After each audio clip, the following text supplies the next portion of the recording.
evening is just an evening where we hear some of the talks, maybe some new evidence or some new pathways in rectal cancer management, but certainly it is to have a drink, discuss things and have an open discussion as much as possible throughout dinner.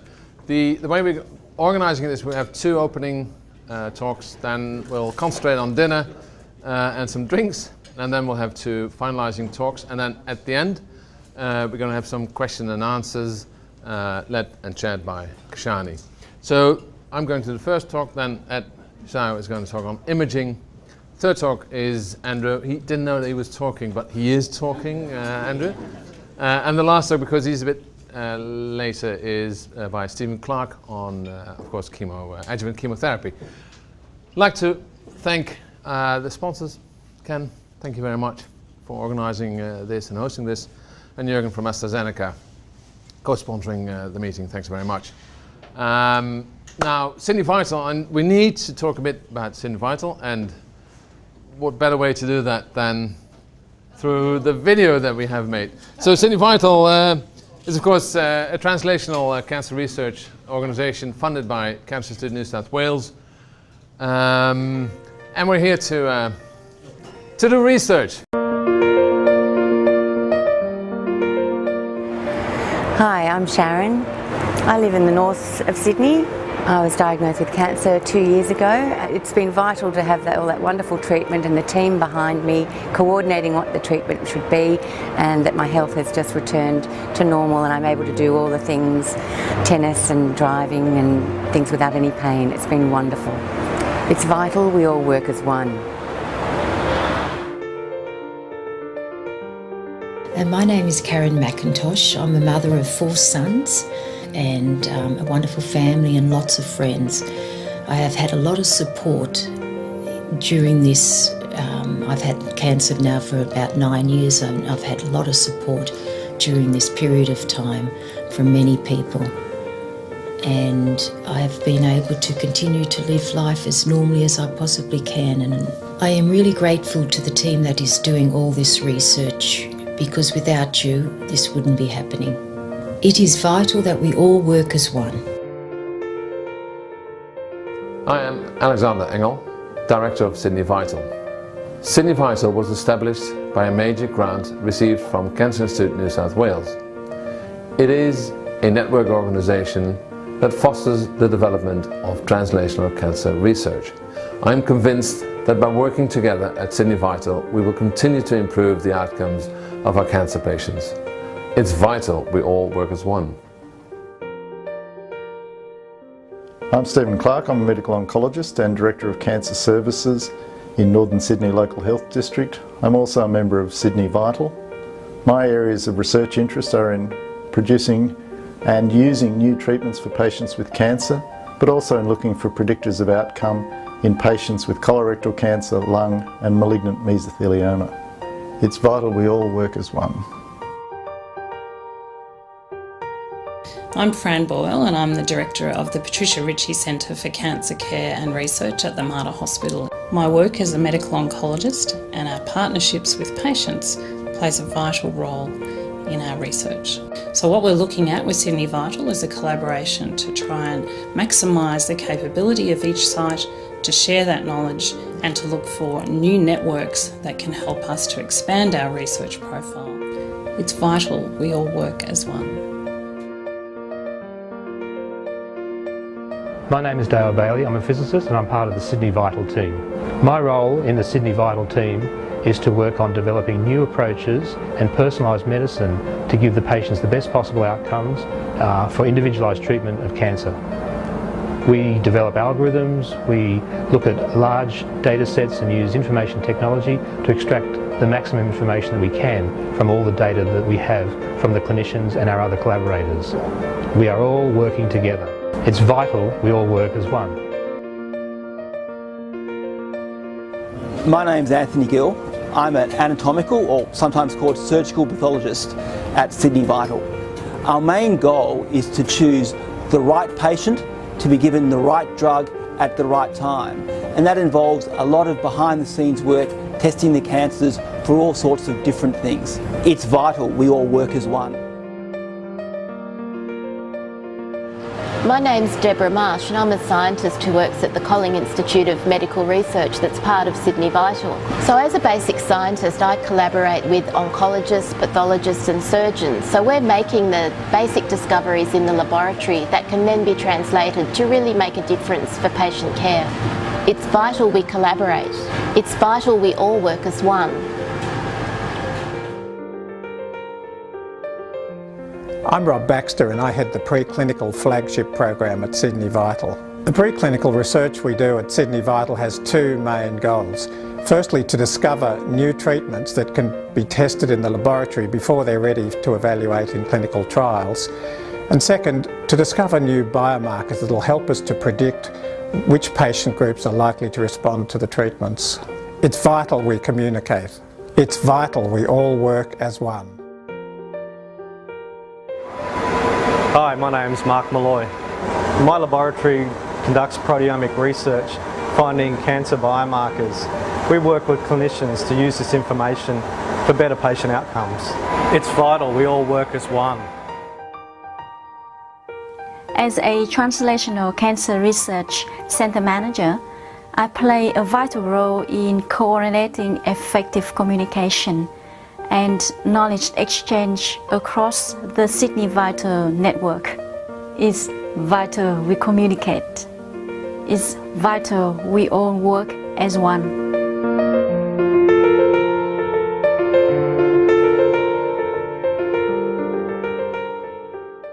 I think it's a sign of maturing organisation that you have a website that's functional and then you have video material and tweets and Twitter and whatever and etc. And we're getting there. And it's actually good to see that we are sort of collaborating across some disciplines, and that we, for example, in the last programme grant round, which is a Cancer Institute New South Wales initiative, where you can apply for a grant up to $750,000 a year. You can only do that if you're aligned to Sydney Vital or any other of the 6 translation centres. So this is real money.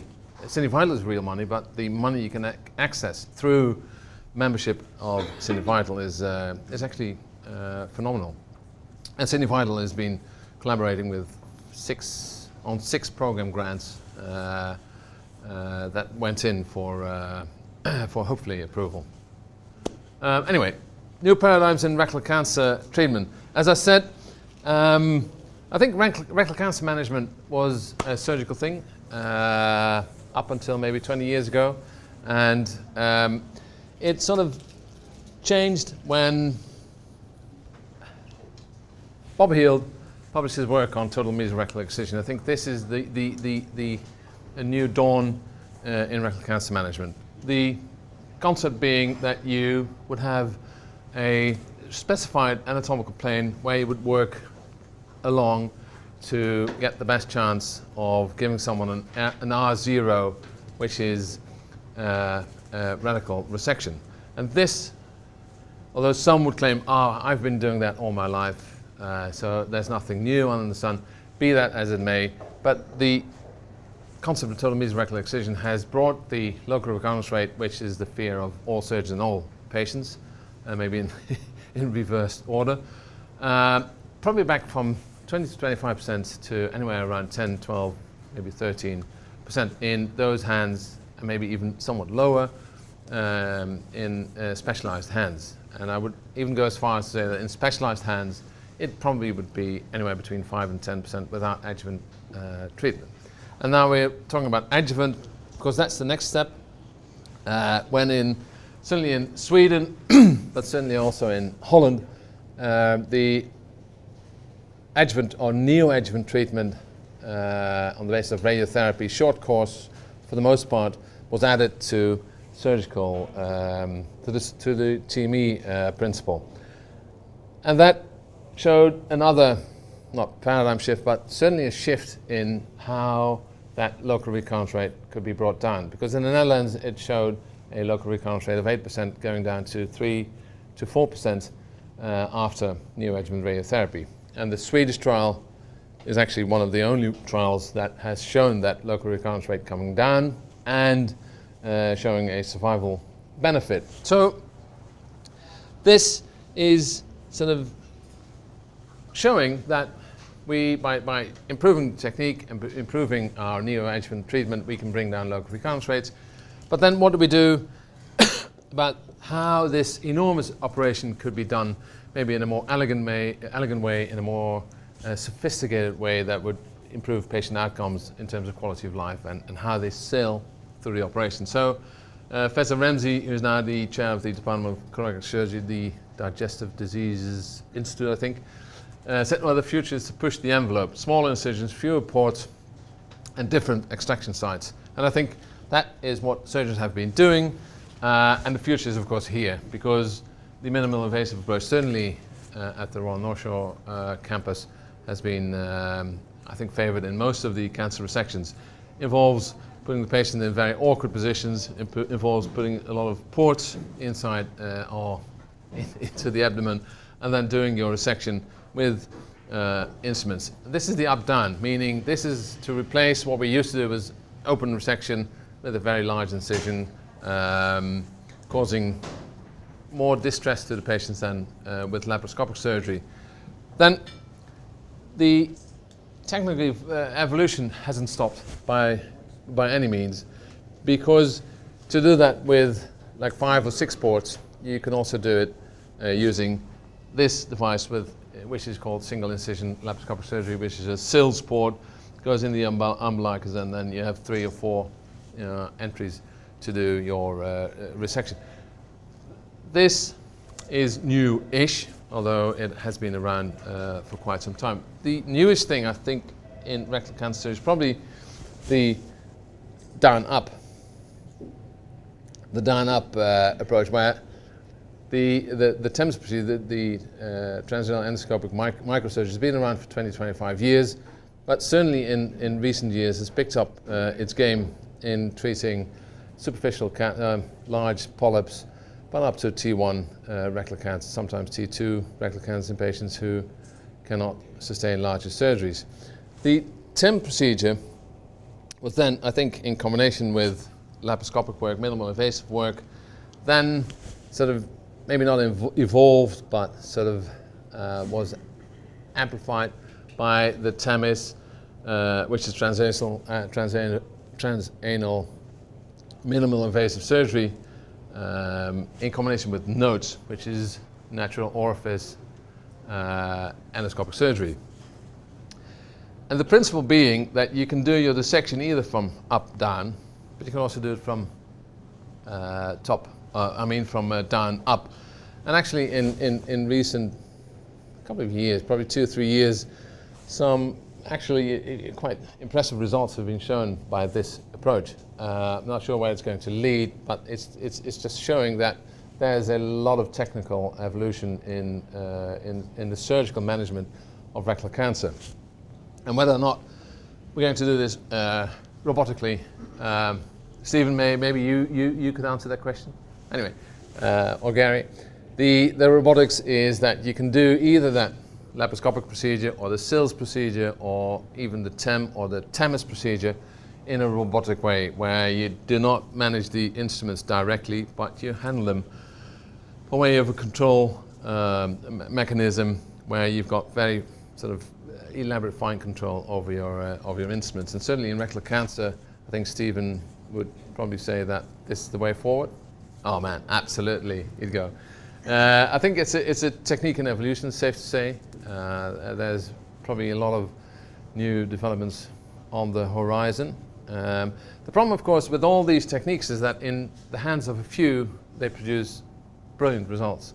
But the hands of a few need to be trained, and there's simply not enough training, I think, anywhere in the world to deal with the vast number of patients that have to be done. Likewise, I think in Australia, how many, Justin, are done laparoscopically of rectal cancer? Is that 20%? About 20%. So 20% of all patients get a laparoscopic resection. I think in some countries, for example, Sweden, Norway, it's even less, far less, 10-15%. So the evolution is there, but how this will translate into daily practice is, I think, still very much questionable. That's good. Great. So technically, we've come a long way in doing a surgery that will minimize the fear of most is local recurrence, so the disease coming back after 1, 2, or 3 years. We've evolved in terms that we've sort of gone through an evolution stage where we can offer minimal surgery to patients with better sort of short-term results. But in the whole landscape of rectal cancer surgery with the adjuvant treatment with the chemotherapy, I think where we was sort of used to an abacus and that was quite simple, then we thought, oh no, then we have to go through the Rubik's Cube. But in fact, actually we're looking at 4D Rubik's Cubes in terms of how detailed the rectal cancer management of patients has become. Much, I think, in analogy to breast cancer management. There's a lot of effects, negative effects on combined modality treatment, which is radiotherapy plus or minus chemotherapy and surgery. And it's difficult to sort of tease out which is which, but there's a lot of problems. We have short-term mobility by, we claim radiotherapy, the radiotherapist will claim a clumsy surgeon. There's ileostomies, because we know that if we have a low resection, do a low resection, then we give the patients ileostomies to protect the anastomosis that we've made. But then we have to reverse the ileostomy, which is a second operation, which gives us incisional hernias, etc. And there's a host of other problems associated with the combination of CMT and surgery. So this is, for example, some of the problems are actually quite new, or we see them more frequently after combined modality treatment and surgery. One of them is, for example, the presacral abscess, which is here, which is either leak or localized abscess that leaks through the anastomosis. And you get surprising results. This is an angiogram of the internal ilia. That was my. So this is the internal ilia, and it's bleeding, showing a bleed, and the bleed goes into the presacral abscess, which needed then a coil for it to be controlled. It's not that this is not a frequent complication, of course it's not, but there are very surprising, I think, complications that we see in modern day management of rectal cancers. Anyway, the future, I think, is classify the tumor, classify the good, the bad, and the ugly. And probably there's a whole lot of that going on in genomics, in proteomics, in metabolomics, and they all actually have shown pretty poor results in terms of how they translate into clinical management. I think this is one of the latest studies, actually it's just a month old in Nature, which is a proteogenomic characterization of human colon and rectal cancer. And they actually came up with 3 quite recognizable and testable candidates for biomarking in colon and rectal cancer. So classify the tumor, improve the staging. So the staging is, of course, really, what you do to the patient is very dependent on pre-op staging. And our pre-op staging is good, but it's not great. And it's not probably good enough for us to say with a good conscience, let's not do neoadjuvant therapy, let's proceed to surgery. Or vice versa, let's rely on maybe chemoradiotherapy in even a larger number of patients, because we just don't know. And the problem, of course, is if you've taken out the specimen and you've done chemoradiotherapy, then it's quite difficult to tell what the actual beginning stage of the patient was.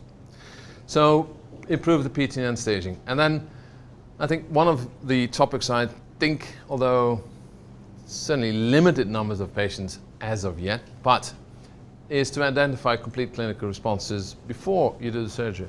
And if you would be keen on a wait and watch strategy, I think you have to register them in a prospective audit, and you have to do that across, I think, a lot of hospitals in New South Wales if you want to embark on that route. So this is the evidence which is Habagama from Brazil. And this is her latest, and this is 90 patients who've had that watch and wait strategy. So what they do is long course chemoradiotherapy, wait 8 weeks or 10 weeks, and then see in terms of clinical examination, biopsies, certainly sigmoidoscopy, and repeat MRIs, and often with a PET scan, is decide whether or not there's a complete response. And they've offered these patients a wait and watch strategy. And this is the data on what they've done. It's work in progress, but what they have is 31% local recurrence rate, half of them within 12 months. But they have salvage rate and an R0 resection after recurrence in 92%. They have a local disease control of 94%, organ preservation is 78%, 5-year cancer-specific survival of 91%, and a 5-year disease-free survival of 68%. And these are for the large part of these tumours are T3s, N1 or N2 tumours. So if you look at this and you trust Habagama, then these are actually quite reasonable results for the types of tumour we're treating. But bearing in mind, you can't compare them to, you have to compare them to the patients that have had a good result and then went on to surgery. You can't compare them to the patients who have not had a good result or a good remission of their neoadjuvant chemo radiotherapy. But given that, and given the limitations, I think the results are really quite good. And they're not without their supporters. Memorial Sloan Kettering has actually came up with the same results. And the Maastricht group, which is Bates and his wife Bates Dunn, in a somewhat smaller group and smaller number of patients, have shown the same results as well. So this is why I was thinking Sydney Rectal cancer collaboration, but look at who's here. It may well be the Sydney Vital rectal cancer collaboration. I think you need, if you're happy with the idea, and I think we're seeing more and more complete remissions, then you need to develop a protocol. You need to be able to do the patients and follow them up in the same way and get good definitions. So anyway, that is for the future, but that's what I would sort of want to pursue. And then in the end, this is, I think, rectal cancer management, isn't it? This is maybe the old farts, dabbling in 3D surgery, but we need to bring it to a somewhat harsher environment of Sheldon, who's still playing that 3D chess, but adding some nasty comments as well. But the good thing is that how clever are they? Because the DNA is just phenomenal, isn't it? Anyway, this is it for me. I'd like to add, could you do your talk on imaging?